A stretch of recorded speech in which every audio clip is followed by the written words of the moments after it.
Jaya TV நேயர்களுக்கு வணக்கம். நான் ஷப்தினா. சுவையும் ஆரோக்கியம் நிறைந்த அம்மா சமையல்ல இன்னைக்கு நம்ம பார்க்க ரெசிபி பார்த்தீங்கன்னா சிக்கன் பொடி மாஸ்.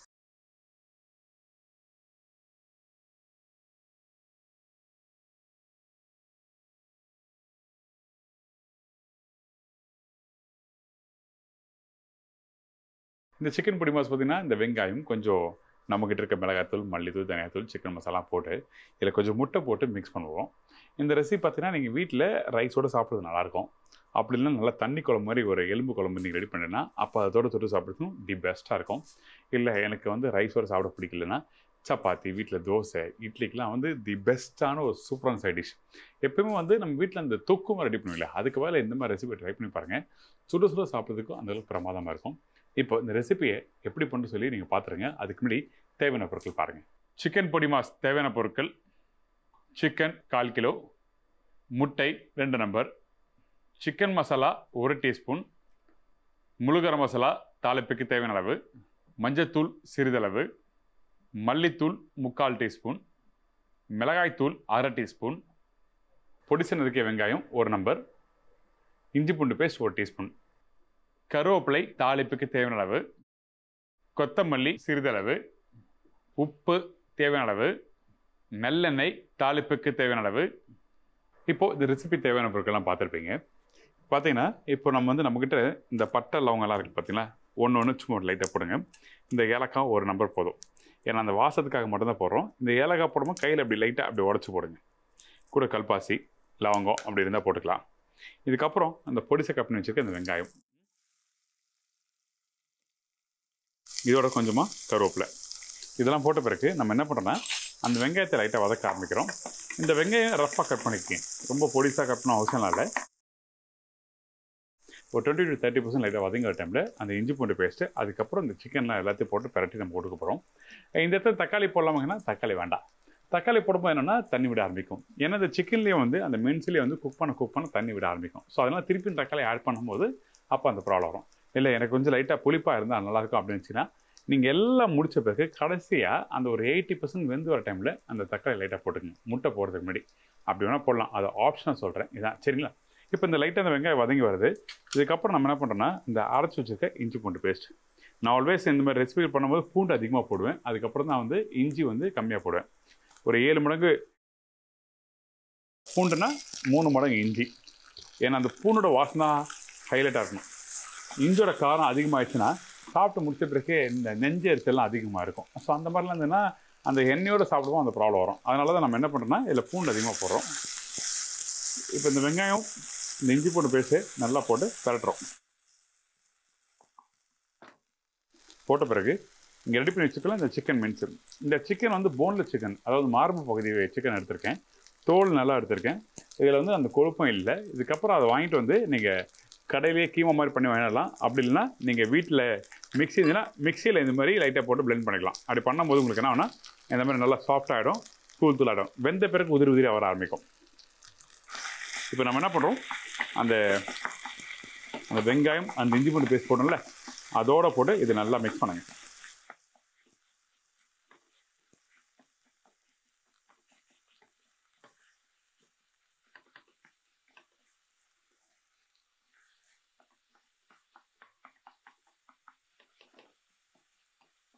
ஓகே, இதுக்கப்புறம் நம்ம என்ன பண்ணுறோன்னா இந்த மாதிரி லைட்டாக மிக்ஸ் பண்ணும்போது உதிரியாக வந்துடும். அதுக்கு பிறகு கொஞ்சமாக மஞ்சத்தூள். அந்த சிக்கன் வேகும் போது நம்ம என்ன பண்ணுறோன்னா அந்த மசாலா பொடிலாம் இருந்தால் தான் அந்த காரத்தன்மை இறங்க ஆரம்பிக்கும். அதெல்லாம் நம்ம என்ன பண்ணுறோம், இந்த இடத்துல மிளகாத்தூள், மல்லித்தூள் எல்லாம் போடுறோம்.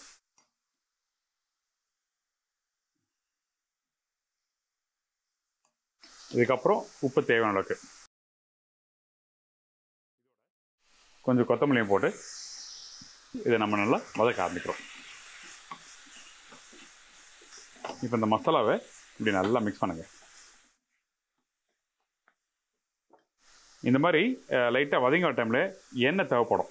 இந்த இடத்துல கொஞ்சம் லைட்டாக எண்ணெய் ஊற்றுறோம். எதுக்காக எண்ணெய் ஊற்றுறோன்னா அந்த மசாலா ட்ரை ஆகும்போது ரொம்ப சுக்கா மாதிரி போயிடும், அப்படின்னா நல்லா இருக்காது. அதே டைமில் இந்த இடத்துல தண்ணி அதிகமானாலும் உங்களுக்கு வந்து அந்த ட்ரையாக வராது. அதனால் நம்ம என்ன பண்ணுறோம், இந்த மாதிரி யூஸ் பண்ணுறோம். அப்படி உங்களுக்கு பக்குவம் தெரியும்னா இந்த இடத்துல ஒரு குழிக்கரண்டி இருக்குல்ல, அதில் கொஞ்சமாக லைட்டாக ஊற்றி நீங்கள் மிக்ஸ் பண்ணி குக் பண்ணலாம்.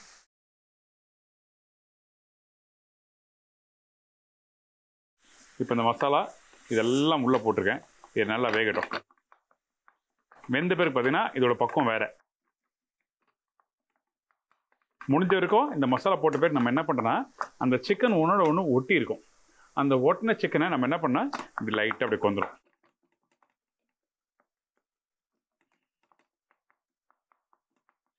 இந்த மாதிரி ஆன பிறகு அந்த சிக்கன் வந்து வேகட்டும் சொல்லி ஒரு மூடி போட்டு ஒரு மீடியம் ஃப்ளேமில் விட்டுருங்க. இது ஆகிறதுக்கு குறைஞ்சபட்சம் வந்து பார்த்தீங்கன்னா ஒரு 7லேருந்து 8 நிமிஷம் ஆகும். மீன்ஸ் சீக்கிரமாக வெந்துடும். இப்போ ரெடியாக இருக்கும். ஓப்பன் பண்ணலாம். அந்த சிக்கன் நல்லா அந்த தண்ணியெல்லாம் சுண்ட பிறகு நம்ம இதை அப்படியே நல்லா மிக்ஸ் பண்ணுங்க. இந்த டைமில் அடுப்போட ஃப்ளேமை இப்போ இன்க்ரீஸ் பண்ணுறோம். இப்போ முழுமையாக பார்த்தீங்கன்னா அந்த சிக்கன் வந்து நல்லா உதிரியாக அந்த பொடி மாஸ் பக்கத்து வந்திருக்கும்.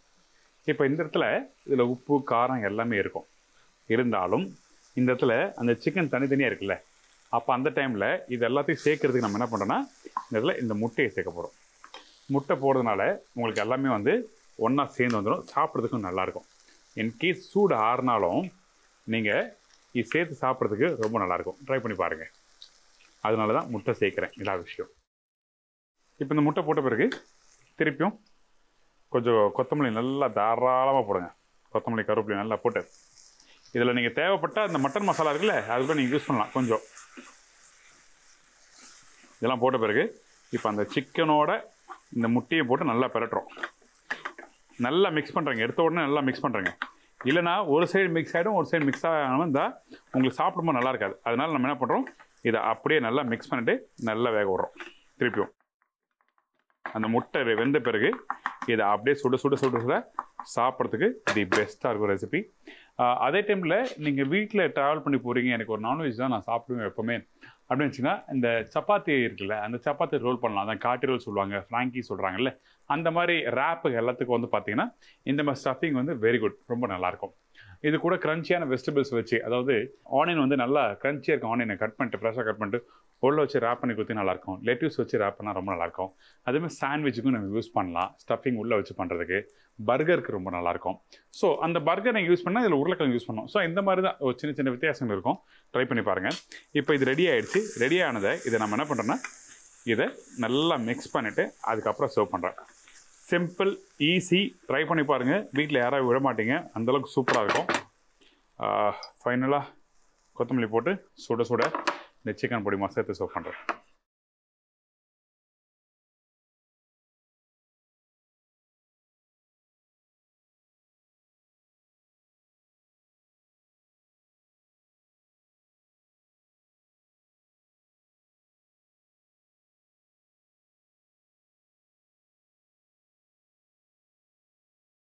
இதில் நல்லாவே ப்ரோட்டீன் நம்மளுக்கு நல்லாவே இருக்குது. நம்ம கண்டிப்பாக ஒரு நாளைக்கு ப்ரோட்டீன் கம்பல்சரி எடுக்கணும்னு சொல்லி இன்றைக்கி டாக்டரோ சோஷியல் மீடியா இருக்கும் எல்லாமே பார்க்குறோம். ஆனால் நிறைய பேர் ரைஸ் மட்டும் தான் கன்சியூம் பண்ணுறோம். அந்த ரைஸ் கன்சியூம் பண்ணுறது தவறு இல்லை. ஆனால் அதிகமாக சாப்பிடும்போது நம்மளுக்கு வந்து என்னன்னா இந்த தொப்பை, இந்த கார்போஹைட்ரேட் அதிகமாகும்போது நம்ம தொப்பை அந்த மாதிரிலாம் வரது வாய்ப்பு இருக்கும். ஏன்னா ஃபிசிக்கல் எக்ஸசைஸ் எல்லாத்துக்கும் இந்த இஷ்யூ வரும். ஸோ அந்த டைமில் இந்த ப்ரோட்டீன் எடுத்துங்க. ஸ்பெஷலி அபோவ் 40க்கு மேலே இருக்கவங்க கண்டிப்பாக ப்ரோட்டீன்ஸ் கம்பல்சரி சொல்லி இன்றைக்கி டாக்டர்ஸ் எல்லாமே சொல்லிட்டு வராங்க. ட்ரை பண்ணி பாருங்கள். இது பெஸ்ட் ப்ரோட்டீன் ஒரு ரெசிபியாக இருக்கும். இதே மாதிரி நான் இன்னொரு நாள் இன்னொரு புது ரெசிபி சந்திக்கிறேன். நன்றி, வணக்கம். See you. Bye-bye. Take care. Thank you so much. Bye-bye.